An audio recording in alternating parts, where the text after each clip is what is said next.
आज मेरे बेटे की दूसरी शादी थी। उसकी पहली शादी का क्या हुआ, मैं उसे भूल जाना चाहती थी क्योंकि वह बड़ी अजीब घटना थी।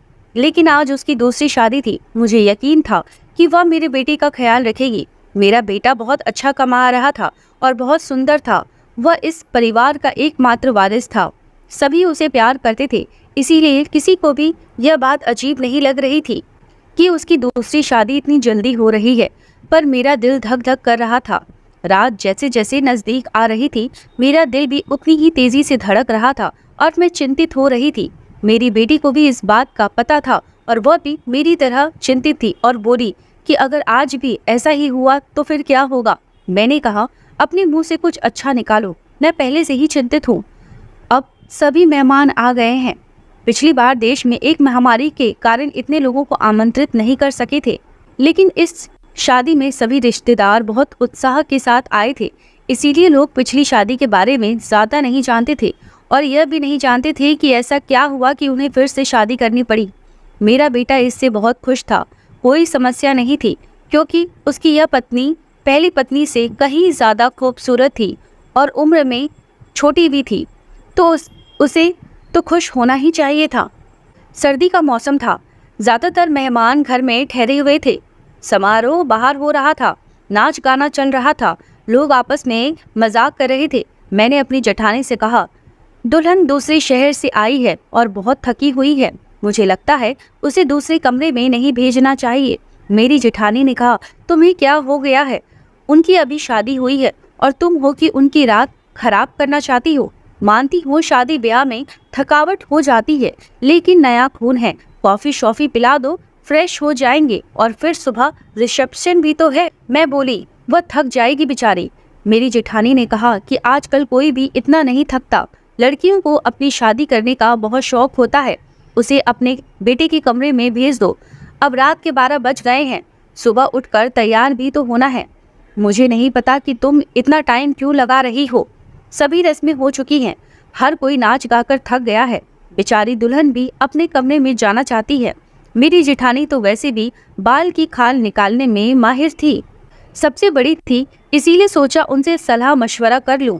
लेकिन उसने मुझे ही बातें बता दी और फिर उसने खुद ही कहा कि दुल्हन अब कमरे में जाएगी। दुल्हन को कमरे में ले जाया गया। बाकी सबको कमरे से निकाल कर मैं थोड़ी देर दुल्हन के पास ही बैठ गई। मैंने कहा, बेटा तुम अपने परिवार की सबसे बड़ी हो। तुम बहुत धैर्यवान लड़की हो, इसीलिए मैं तुम्हें पसंद कर आई थी।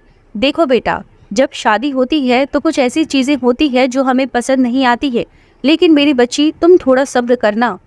उसने कहा कि मुझे समझ नहीं आ रहा है कि आप क्या कह रही हैं। मैंने कहा कि अगर मेरा बेटा कुछ उल्टी सीधी बातें करता है तो उसकी बातों पर ध्यान मत देना। कमरे की बात कमरे में ही रखना। सुबह मुझे बता देना, मैं तुम्हारी प्रॉब्लम को सुलझाने की कोशिश करूंगी। मेरी बात सुनकर वो थोड़ा घबरा गई थी। मैं किस विषय पर बात कर रही हूँ वो थोड़ा घबराई हुई थी, लेकिन उसने कहा, ठीक है, मैं पूरी कोशिश करूंगी। अब इस घर की इज्जत मेरी भी इज्जत है। मैं दुल्हन का हाथ थपथपा कर बाहर आ गई। सब अपने बिस्तर पर सोने चले गए थे। घर में बहुत सन्नाटा था क्योंकि सब बहुत थके हुए थे, इसीलिए सब सो चुके थे। जाड़े की रातें वैसे भी शांत होती है, लेकिन मैं सो नहीं पा रही थी। बहुत देर बाद आखिरकार मैं सोने चली गई, लेकिन मेरी आंखों में नींद नहीं आ रही थी और मेरी आंखें बार बार देख रही थी घड़ी की ओर। काश सुबह जल्दी हो जाती और मेरी सभी चिंताएं खत्म हो जाती। लेकिन जैसे ही 2:30 बजे मैंने एक जोर से चीख सुनी और उसके बाद ही मुझे पता चला कि अब क्या होने वाला है। उसके बाद बार बार चीखें शुरू हो गई। यह एक लड़की के चीखने की आवाज़ थी और वह लड़की कौन हो सकती है, मैं अच्छी तरह जानती थी। सभी मेहमान भी धीरे धीरे उठने लगे थे। अचानक मेरे बेटे के कमरे का दरवाज़ा खुला और मेरी बहू पागलों की तरह चीखती हुई बाहर भागी। उसे पता ही नहीं चला कि उसके पास तो दुपट्टा भी नहीं है। अस्त व्यस्त कपड़ों में बाहर भागती हुई आई थी। वह घर से बाहर भाग जाना चाहती थी जब कुछ औरतों ने उसे पकड़ लिया और कहा, बेटा क्या हो गया है? सब उसको संभालने लगी, लेकिन वह बेहोश हो गई थी। जब कोई बेहोश होता है तो उस पर पानी के छींटे वगैरह मारे जाते हैं, लेकिन मेरी बहू तो पानी के छींटे मारने पर भी होश में नहीं आ रही थी। उसका पूरा शरीर ठंडा पड़ गया था। उसे फौरन अस्पताल ले जाया गया। मैं उसे अस्पताल ले जाना नहीं चाहती थी क्योंकि फिर से वही तमाशा बन जाता। लेकिन कोई और चारा नहीं था। बेचारी बच्ची किसी भी तरह होश में नहीं आ रही थी। उसके माँ बाप को भी बुला लिया। उन्होंने भी एक दूसरे के कानों में बातें करनी शुरू कर दी थी। पता नहीं हमारी बेटी को क्या हो गया है, पता नहीं उसके साथ क्या सलूक किया है। सब लोग मुझे अजीब सी नज़रों से देख रहे थे। सवाल ही सवाल हर तरफ थे और मैं बेचारी परेशान सी हॉस्पिटल में घूम रही थी। मैंने घर आकर अपने बेटे से पूछना चाहा कि अब उसने क्या किया है, तो वह कमरे में नहीं था। उसका फ़ोन भी बंद था। कमरे की हालत बिल्कुल नॉर्मल थी। कोई भी ऐसी हरकत नहीं लग रही थी कि कोई चीज़ टूटी होती या उसने अपनी बीवी पर हाथ उठाया होता। लोगों के सवालों से बचने के लिए शायद मेरा बेटा अरविंद कहीं चला गया था। फिलहाल तो मुझे बहू की फिक्र थी। मैं अस्पताल वापस आ गई। 2-3 घंटे में अस्पताल वालों ने मेरी बहू को छुट्टी दे दी। मेरी बहू हमारे घर नहीं आना चाहती थी, बहुत ज़्यादा घबराई हुई थी। लेकिन उसकी माँ ने उसे समझाया कि तुम्हारी ससुराल ही चलते हैं, नहीं तो लोगों को मैं क्या जवाब दूंगी। लोग तरह तरह की बातें बनाएंगे। मैंने भी अपनी बहू को समझाया कि बेटा सुबह मुंह दिखाई की रस्म पूरी हो जाए, फिर अपनी माँ के साथ घर चली जाना, मैं तुम्हें नहीं रोकूंगी। मेरी बात सुनकर मेरी बहू गुस्से में आ गई और बोली, बाहर में गई आपकी रस्में, मैं आपके घर एक पल के लिए भी नहीं रहूंगी।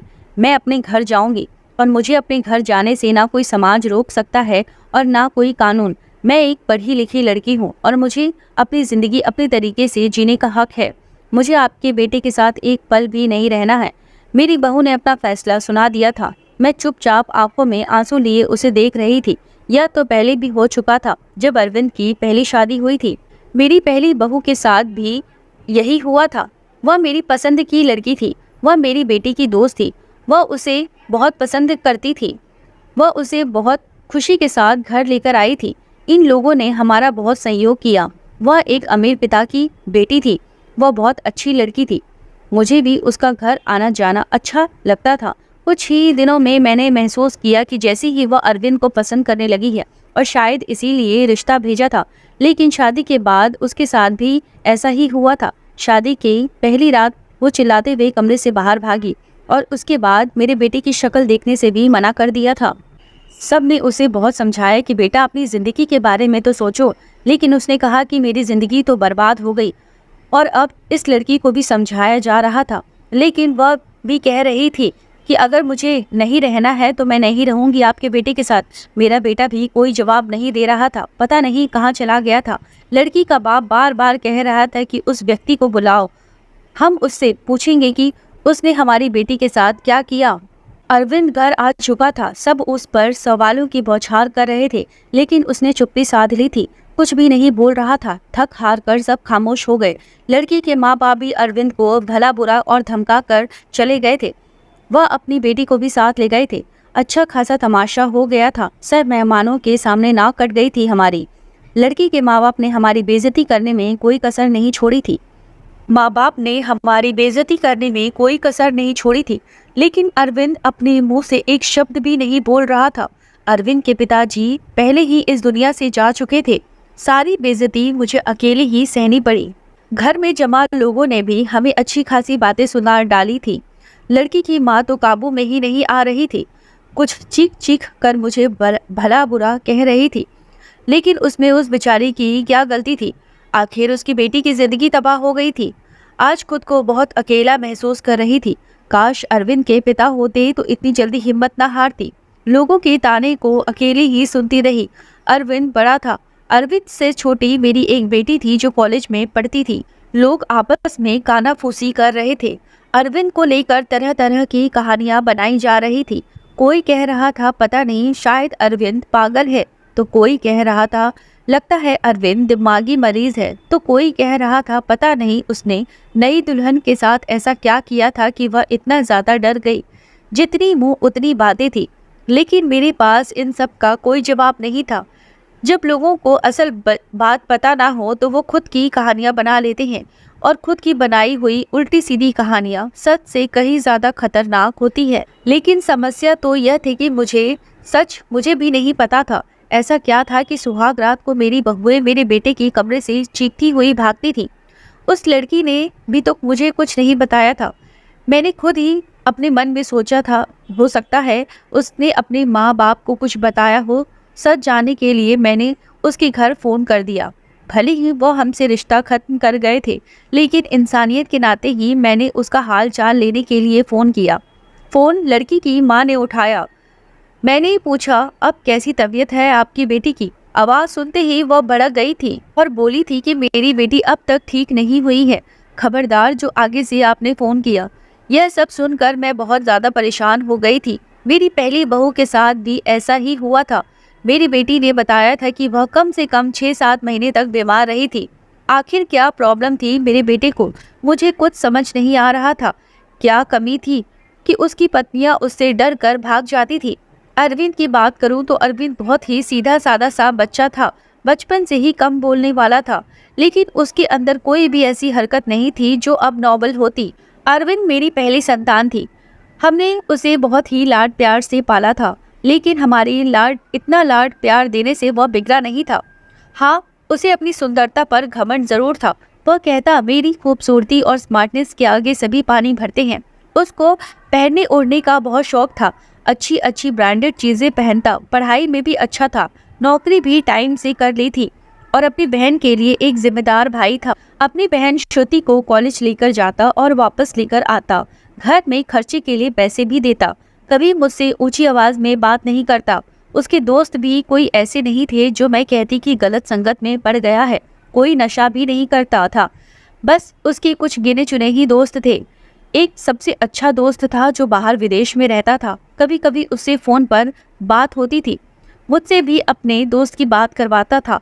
कभी कभी मुझसे कहता, मम्मी क्यों ना हम श्रुति की शादी इसी से कर दें, बहुत ही अच्छा लड़का है। कुल मिलाकर सब कुछ नॉर्मल ही था, लेकिन यह जो 2 बार हुआ था यह बिल्कुल भी नॉर्मल नहीं था। पता नहीं मेरे बेटे में क्या कमी थी कि ऐसा क्या करता था कि अपनी पत्नियों के साथ कि वह भाग जाती थी। दिन धीरे धीरे आगे सरकते गए। अरविंद थोड़ा नॉर्मल हो चुका था। अब घर में थोड़ी बहुत बात करने लगा था। इस बार मैंने सोचा कि अरविंद की तीसरी शादी कराऊं और ऐसी लड़की से कराऊं जो मुझे बताए कि आखिर सुहाग रात के कमरे में अरविंद ऐसा क्या करता है कि दुल्हन भाग जाती है। अरविंद की दूसरी दोनों पत्नियों से तलाक हो चुकी थी। मैं यह चाहती थी कि ये जो बहू आए वह मेरे घर में ही रहे, यहाँ से भाग कर ना जाए। मैं किसी की जिंदगी बर्बाद नहीं करना चाहती थी, क्योंकि मैं भी एक बेटी की माँ थी और मैं अच्छी तरह से जानती थी कि तलाक का धब्बा एक लड़की के लिए कितनी बड़ी बदनामी होती है। मैं बहुत सोच विचार के बाद इस नतीजे पर पहुंची कि मैं अरविंद की शादी एक शादीशुदा औरत से कराऊंगी, जिसकी पहले से ही शादी हो चुकी है और वह तलाकशुदा हो या फिर विधवा हो। और जल्दी ही मुझे ऐसी लड़की भी मिल गई। लड़की वालों को भी शादी की जल्दी थी, इसीलिए उन्होंने ज़्यादा छानबीन नहीं की। लड़की की उम्र कम रही थी और लेकिन बहुत ज़्यादा सुंदर नहीं थी, बस ठीक ठाक थी। दुबली पतली और सामान्य से नाक नक्शे की लड़की थी। मैंने लड़की वालों को बताया कि मेरे बेटे की एक शादी हो चुकी है और मेरे बेटे की पत्नी कुछ समय ही रही है, फिर वह घर छोड़कर चली गई थी। थोड़ा बहुत झूठ बोलना पड़ा, क्योंकि सच बताने की स्थिति में मैं बिल्कुल नहीं थी। लड़की वाले शादी के लिए राजी हो गए और मैंने अरविंद को लड़की की फोटो दिखाई तो उसने शादी से साफ इनकार कर दिया। बोला, मुझे शादी नहीं करनी है, इतनी आम सी शक्ल सूरत की लड़की है, मुझे इससे शादी बिल्कुल नहीं करनी है। अरविंद की बात सुनकर मैंने उसे डांटते हुए कहा, चुप हो जा, जिस तरह तेरी हरकतें हैं, उन हरकतों के चलते तो तेरी शादी कभी नहीं होनी चाहिए। लेकिन मामला सोचती हूँ कब तक बैठी रहूंगी और तेरा ध्यान रखूंगी। मेरे जाने के बाद कोई तो हो ऐसा जिसके साथ तू अपनी जिंदगी गुजार सके। बोलते बोलते मेरी आंखों में आंसू आ गए। मेरी आंखों में आंसू देखकर अरविंद चुप हो गया, शादी के लिए रजामंदी दे दी और उठकर कमरे में चला गया। कहीं न कहीं अरविंद के दिल में चोर जरूर था। वह मुझसे नजरें चुरा रहा था, लेकिन इस बार मैंने तय कर लिया था कि मैं सच जान कर रहूंगी। मैंने पहले ही सोच लिया था कि इस बार मैं लड़की को अपने भरोसे पे ले लूंगी, लेकिन उसे यह नहीं बताऊंगी कि पहले उसकी पत्नियां डर कर भाग गई थी। उसे प्यार से समझा दूंगी, उसे भरोसा दिलाऊंगी कि अगर कुछ ऐसी वैसी बात है तो वो मुझे बताए, मैं उस समस्या का समाधान करूंगी। इस बार शादी का प्लान बहुत ही सादगी से करने का था और फिर मैंने बहुत ही सादगी से अरविंद की शादी कर दी। लड़की का नाम रश्मि था, बहुत ही प्यारी बच्ची थी। मेरी बेटी ने मना भी किया था कि मम्मी रहने दे, भाई को भाई के हाल पर छोड़ दे, लेकिन मैंने उसे समझाया था कि बेटा, हो सकता है तेरे भाई के साथ कुछ मसला हो जिसे सुलझाना हमारा फर्ज है। खैर, शादी निपट गई। इस बार मैंने ज्यादा मेहमानों को नहीं बुलाया था। घर में कुछ ही मेहमान थे जो कि मेरे रिश्ते के नहीं थे, बल्कि कुछ जानने वाले मेरे कुछ सहेलियां वगैरह थी और उनके परिवार वाले थे। रश्मि को मैं अरविंद के कमरे में ले गई। उसे बेड पर बिठाते हुए मैंने रश्मि का हाथ अपने हाथों में लिया और उसे हल्के से दबाते हुए बोली, रश्मि बेटा, तुमसे बहुत ही जरूरी बात करनी है, बहुत ही ध्यान से मेरी बात सुनो। रश्मि आश्चर्य से मुझे देखने लगी कि भला ऐसी कौन सी जरूरी बात है जो अभी करनी है। मैंने रश्मि को समझाते हुए कहा, बेटा अरविंद से इस शादी के लिए राजी नहीं था। बहुत ही मुश्किल से मैंने उसे शादी के लिए तैयार किया है। हो सकता है मेरा बेटा कुछ अजीबोगरीब हरकतें करे, हो सकता है तुम्हें डराने की कोशिश करे जिससे कि तुम छोड़कर भाग जाओ, लेकिन बेटा तुम्हें डरना नहीं है। जो भी हो तुम्हें मुझे सब कुछ बता देना है। बस तुम्हें उसके डराने धमकाने या उसकी बातों में आने की जरूरत नहीं है। रश्मि ने मेरी बातों को सुनकर हाँ में सिर हिला दिया था। मैं थोड़ी संतुष्ट हुई थी और रश्मि को आराम करने का बोलकर बाहर आ गई। मैं अपने कमरे में नहीं गई, वही हॉल पर ही सोफे पर लेट गई।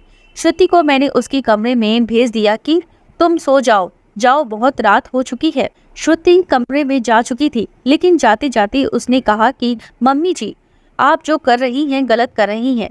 आप भी हर समस्या का हल सिर्फ शादी ही समझती हैं। आपको किसी की बेटी की जिंदगी यूं बर्बाद नहीं करना चाहिए। श्रुति जा चुकी थी। मैं सोफे पर लेटी दिल ही दिल अपने भगवान को याद कर रही थी और दुआ मांग रही थी कि हे भगवान, यह रात अच्छे से बीत जाए। और बहुत ही खामोशी से ऐसा लग रहा था जैसे तूफान से आने की पहले की खामोशी हो। घड़ी की टिक टॉक भी मेरे सिर पर हथौड़ी की तरह लग रही थी। मैं अपने भगवान को मनाने में लगी हुई थी कि तभी वही हुआ जिसका मुझे डर था। रश्मि चीखते हुए बाहर आई थी और पागलों की तरह घर के बाहर भाग जाना चाहती थी। मैंने जैसे तैसे करके उसे बाहर गेट से अंदर लिया था। मैंने जैसे तैसे समझाकर थोड़ा शांत किया कि कुछ बोलने की स्थिति में नहीं थी। जब थोड़ा शांत हुई तो बदहवासी में बोली कि आपको अपने बेटी की पहले मेडिकल जांच करानी चाहिए थी। अगर आप ऐसा करा लेती तो आपको और मुझे यह दिन नहीं देखना पड़ता। रश्मि तो बहुत ही समझदार थी, उसके पास तो कोई दूसरा ऑप्शन भी नहीं था। वह तो हर हाल में शादी को निभाने की सोच, लेकिन रश्मि ने भी इस रिश्ते को नहीं निभाया और वह अरविंद को छोड़कर चली गई। दूसरे दिन रश्मि के घर से फोन आया कि अपनी बेटी से कहकर हमारी बेटी को तलाक दिलवा दो, नहीं तो हम यह काम अदालत से भी कर सकते हैं। मैं सदमे की हालत में फोन पकड़े वहीं सोफे पर बैठ गई। यानी अब अरविंद को कोई मजबूरी में भी अपनाने को तैयार नहीं था। पहले मैं जो बहुएं लाई थी वो अमीर घराने की सुंदर पढ़ी लिखी थी, लेकिन रश्मि तो विधवा थी, गरीब घराने की थी और बहुत ज्यादा सुंदर भी। रश्मि को मैंने पहले ही सब कुछ समझा दिया था, तभी तो इतना ज्यादा बदहवास हो गई थी।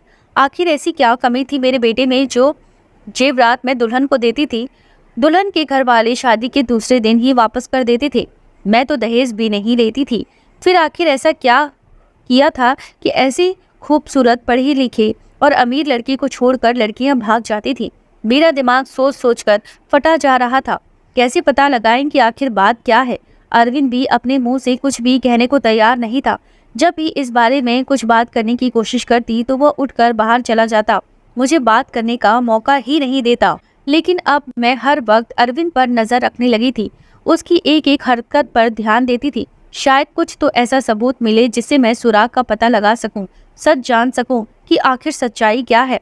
लेकिन उसके हाव भाव से कभी ऐसा लगा ही नहीं कि उसमें कुछ एबनॉर्मल है। एकदम नॉर्मल लड़कों की तरह था जैसे और लड़के होते हैं। मुझे कोई भी रास्ता दिखाई नहीं दे रहा था। एक दिन तंग आकर मैंने अरविंद के दोस्त को फोन लगाया, उसी विदेश में रहने वाले दोस्त को। मैंने उससे पूछा, नितिन अरविंद के इकलौते दोस्त हो जिससे अरविंद अपने दिल की सारी बातें बताता है, मुझे अरविंद के बारे में कुछ बताओ। उसने अपने जीवन के बारे में तुम्हें कुछ न कुछ जरूर बताया होगा। लेकिन यह सुनकर तो मैं हैरान हो गई थी। उसने अपने दोस्त को भी अपने बारे में कुछ नहीं बताया था और बस यही बात मुझे अजीब लगी। क्या उसने अपने दोस्त को नहीं बताया था कि मैंने 3 बार शादी की है और मेरी तीनों पत्नियां मुझे छोड़कर भाग गई हैं। लेकिन उसने यह बात अपने दोस्त को नहीं बताई जो कि उसका सबसे अच्छा दोस्त था। यह मुझे काफ़ी अजीब लग रहा था, लेकिन शायद उसने नहीं बताया क्योंकि वह शर्मिंदा नहीं होना चाहता था। शादी की रात पत्नी का भाग जाना, वो भी 3 पत्नियों का। धीरे धीरे 6 महीने गुजर गए। घर में सब कुछ नॉर्मल चल रहा था। लेकिन अरविंद को लेकर मैं बहुत ज़्यादा परेशान थी। ऐसा क्या था जो दुल्हन शादी की पहली रात को ही भाग जाती थी। मैंने एक बार फिर से अरविंद की शादी के लिए सोचा और इस बार मैंने ठान लिया कि सच्चाई जानकर ही रहूंगी। इस बार मैंने लड़की को भी सब कुछ बता दिया था, कुछ भी नहीं छुपाया था। और लड़की भी किसी ऐसी लाई जिसे शादी की सख्त ज़रूरत थी, क्योंकि ये लोग बहुत गरीब थे और उसके घर में उसके 2 छोटे भाई थे। मैंने कहा, तुम्हारे दोनों भाइयों की पढ़ाई की जिम्मेदारी मेरे ऊपर है और शादी में भी आप लोगों को कुछ खर्च नहीं करना पड़ेगा।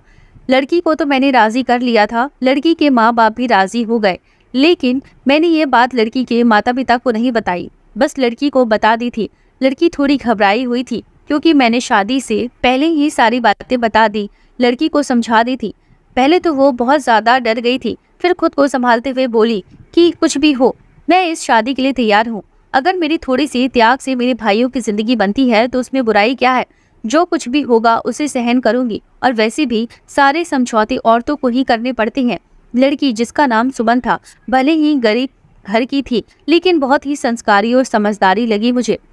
दिल ही दिल में मैं खुश हुई कि अगर सुमन मेरी बहू बनती है और मेरे घर में टिकी रहती है तो ये मेरे लिए बहुत ही सौभाग्य की बात होगी। संस्कारी होने के साथ साथ सुमन बहुत ही खूबसूरत भी थी। और इस बार शादी मंदिर में हुई थी, सब कुछ ठीक था। और हैरानी की बात तो यह थी कि यह रात गुजर चुकी थी और सुबह हो चुकी थी। सुबह होते ही मैंने कमरे का दरवाज़ा खटखटाया, लेकिन किसी ने दरवाज़ा नहीं खोला। मैं बहुत परेशान थी, कोई दरवाज़ा नहीं खोल रहा था। थोड़ी देर बाद कमरे की दूसरी चाबी लेकर आई और मैंने खुद दरवाज़ा खोला। कमरे के अंदर का दृश्य देखकर मेरी चीख निकल गई। मेरी बहू बेहोश पड़ी थी। अरविंद कमरे में कहीं नजर नहीं आ रहा था, शायद बाथरूम में था। मैंने जल्दी से डॉक्टर को बुलाया। डॉक्टर ने कहा कि वह सिर्फ और डर की वजह से बेहोश हुई है और उसके शरीर पर किसी भी तरह की कोई चोट के निशान नहीं है। अरविंद के चेहरे से भी चिंता झलक रही थी। ऐसा लग रहा था कि वह जैसे परेशान हो चुका है इन सब हालातों से। अच्छे से चेकअप कराने के बाद और कुछ दवाइयां देकर डॉक्टर साहब चले गए थे। डॉक्टर ने कहा था कि सुमन को जल्दी होश आ जाएगा। अरविंद भी तैयार होकर अपने ऑफिस के लिए निकल गया था। मैं सुमन के पास ही बैठी रही। थोड़ी देर में सुमन ने आंखें खोल दी थी। होश में आते ही वह बाहर की तरफ भागी थी, यह कहते हुए कि मुझे यहाँ नहीं रहना है, मुझे अपने घर जाना है, अपने मम्मी पापा के पास। मैंने सुमन का हाथ पकड़ लिया। सुमन, तुम ऐसा नहीं कर सकती। मैंने तो तुम्हें सारी सच्चाई बता दी थी और तुम मान भी गई थी, फिर तुम अब ऐसा क्यों कर रही हो। लेकिन सुमन मेरी कुछ भी सुनने को तैयार नहीं थी। रोते हुए बोली, आंटी जी, मुझे माफ़ कर दो, मैं मजबूर हूँ, मैं यहाँ नहीं रह सकती। आप बेफिक्र रहें, अपने मम्मी पापा को मैं कुछ नहीं बताऊंगी, सब कुछ हैंडल कर लूंगी। बस आप मुझे इस घर में रहने को ना कहें। लेकिन सुमन, मुझे बताओ तो सही, आखिर ऐसा क्या हुआ था। मैं सच जानना चाहती हूँ। सुमन, तुमने मुझसे वादा किया था कि तुम अरविंद की सच्चाई मुझे बताओगी। आंटी, अरविंद के बारे में मैं कुछ नहीं बता सकती। अगर मैंने अरविंद के बारे में कुछ बोला तो वो मुझे जान से मार देगा। मुझे अपनी जान की परवाह नहीं, लेकिन अरविंद मेरे भाइयों को भी नहीं छोड़ेगा। प्लीज मुझे जाने दे। उसकी आंखों में विनती के ऐसे करुण भाव थे कि मैं उसे रोक न सकी। सुमन चली गई थी। मैं इंतजार कर रही थी कि अब कुछ ही देर में सुमन के माँ बाप का फोन आने वाला है, लेकिन ऐसा कुछ नहीं हुआ। शायद सुमन ने अपने माता पिता को कुछ नहीं बताया था। अरविंद की तीनों पत्नियों ने तो दूसरे दिन ही तलाक मांग कर दी थी, लेकिन सुमन ने ऐसा नहीं किया था। इसका मतलब सुमन अभी भी मेरे बेटे की पत्नी थी। मैंने सोचा कि अब मैं अरविंद का चेकअप करा कर ही रहूंगी। अपने होशो हवास में तो अरविंद ऐसा कभी नहीं करने देता। इसीलिए एक दिन मैंने अरविंद के खाने में नींद की दवाई मिला दी। अरविंद के गहरी नींद में जाते ही मैंने डॉक्टर को फ़ोन कर दिया। डॉक्टर ने अरविंद के कुछ सैंपल लिए और ये बोलकर कि जैसे ही रिपोर्ट आती है मैं आपको बताता हूँ, डॉक्टर चला गया। और फिर मैं बेसब्री से अरविंद के रिपोर्ट का इंतज़ार करने लगी। अगले दिन डॉक्टर का फ़ोन आया और उसने कहा कि अरविंद एकदम नॉर्मल है, उसकी सारी रिपोर्ट नॉर्मल आई है। ये सुनकर तो मेरे आश्चर्य की कोई सीमा ही नहीं थी। अगर अरविंद नॉर्मल है तो शादी की पहली रात ही उसकी पत्नियां क्यों भाग जाती हैं। ये सोच कर मेरा दिमाग फटने लगा। कुछ सोचकर मैंने सुमन के पास गई। सुमन के माता पिता ने मेरी बहुत इज्जत की। शायद उन्हें सच्चाई का पता नहीं था। उन्हें लगता था कि मैं उनकी बेटी को घर ले जाने के लिए आई हूँ। मुझे देखते ही सुमन डर गई थी। वह हम लोगों के साथ ज़्यादा नहीं बैठी और कमरे में चली गई थी। मैं भी सुमन के पीछे पीछे उसके कमरे में आ गई थी। मुझे देखते ही सुमन बोली, आंटी जी, मैंने आपको पहले भी कहा था कि मैं आपके घर में नहीं रह सकती, फिर आप मुझे लेने क्यों आ गई? मैंने सुमन को बहुत ही प्यार से अपने पास बिठाया और उसके सामने हाथ जोड़ते हुए बोली, सुमन, मेरी उम्मीद की आखिरी किरण अब तुम ही हो।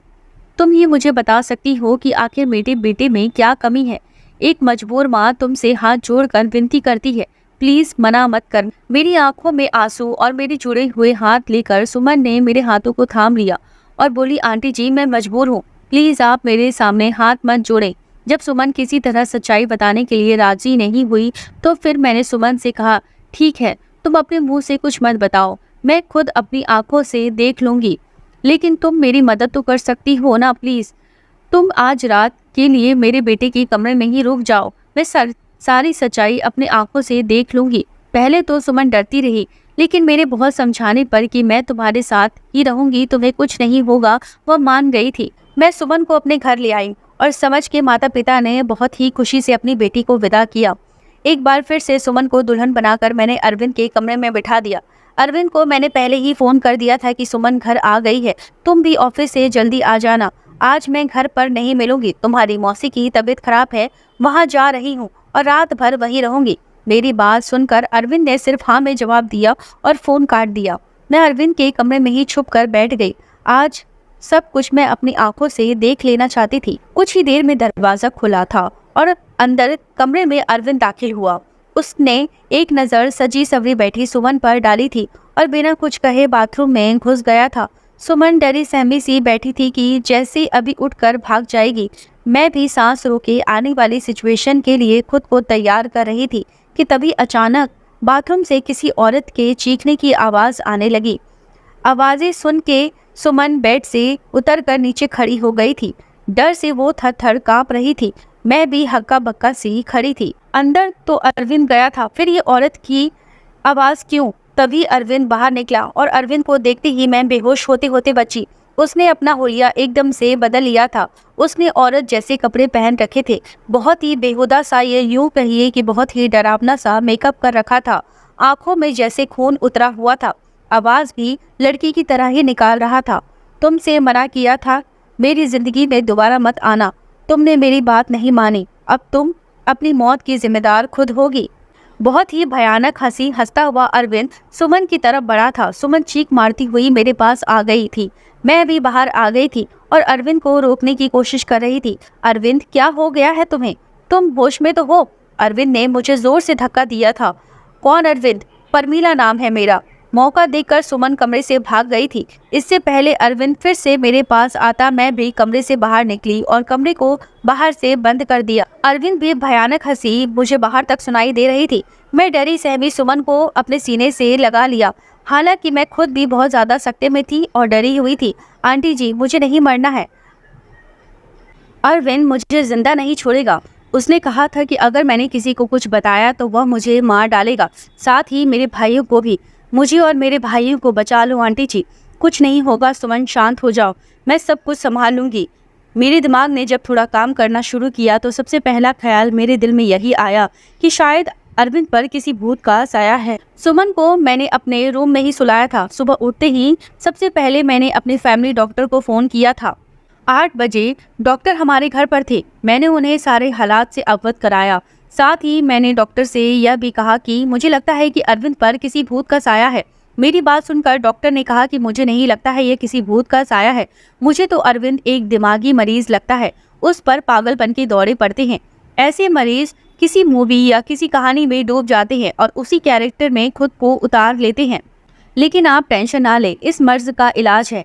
अपनों के प्यार से और कुछ दवाइयों के जरिए मरीज ठीक हो जाता है। थोड़ा टाइम लगता है बट मरीज बिल्कुल पूरी तरह से ठीक हो जाता है। नई दुल्हन को देखकर अरविंद पर पागलपन के दौरे पड़ते हैं। यह दौरे अरविंद को क्यों पड़ते हैं, इसका सुराग उसके कमरे से ही मिलेगा। एक बार सुराग हाथ लग जाएगा तो इसका इलाज हम अच्छे से कर सकेंगे। डॉक्टर मुझे तसल्ली देकर चले गए। सुमन जाग चुकी थी, रात से थोड़ा सामान्य लग रही थी।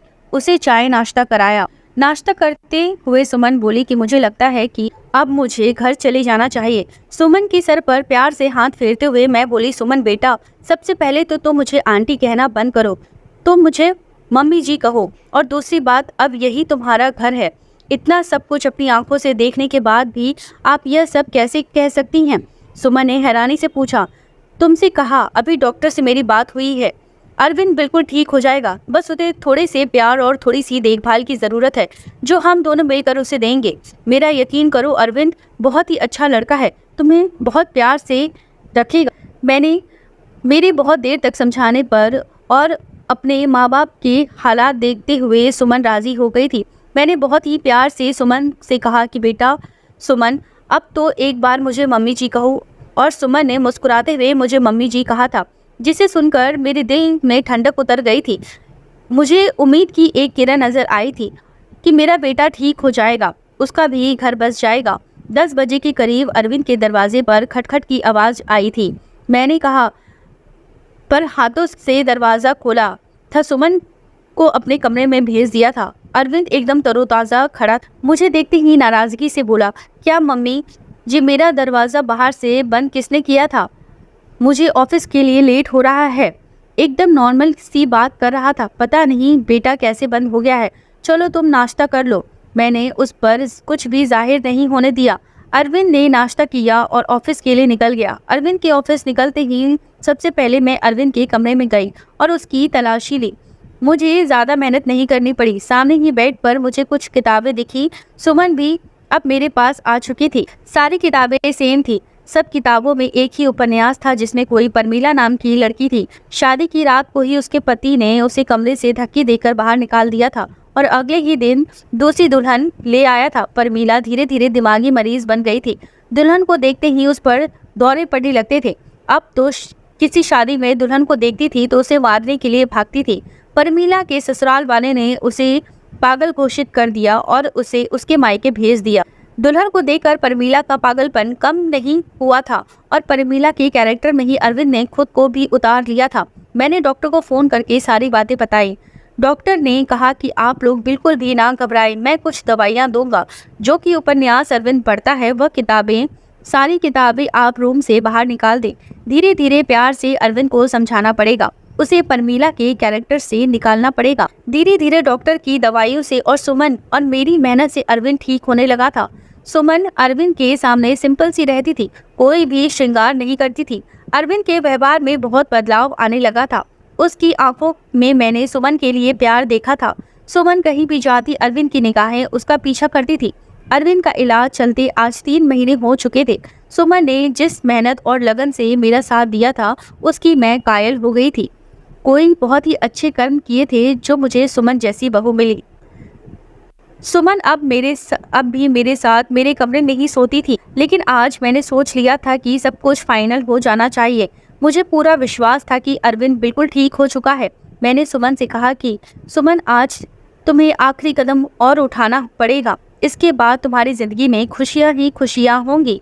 सुमन नासमझी से मेरी तरफ देखने लगी। फिर मैंने उसे समझाया कि सुमन, आज तुम्हें दुल्हन बनकर अरविंद के कमरे में बैठना होगा। मेरी बात सुनकर सुमन डर गई थी, लेकिन फिर जल्दी ही संभल गई थी। शायद उसे भी यकीन था कि अरविंद अब ठीक हो चुका है और वह भी अरविंद की प्यार भरी नज़रों को समझ चुकी थी। सुमन, तुम्हें डरने की कोई ज़रूरत नहीं है। तुम दरवाज़ा खुला रखना, दरवाजे के बाहर ही खड़ी रहूंगी मैं जब तक कि तुम दोनों के बीच सब कुछ ठीक नहीं हो जाता है। जैसे ही तुम्हें कुछ गलत लगे तुम फौरन बाहर भाग आना। रात को अरविंद के आने से पहले मैंने सुमन को दुल्हन की तरह सजाया। अरविंद के बेड को भी बहुत ही खूबसूरती से सजाया था मैंने।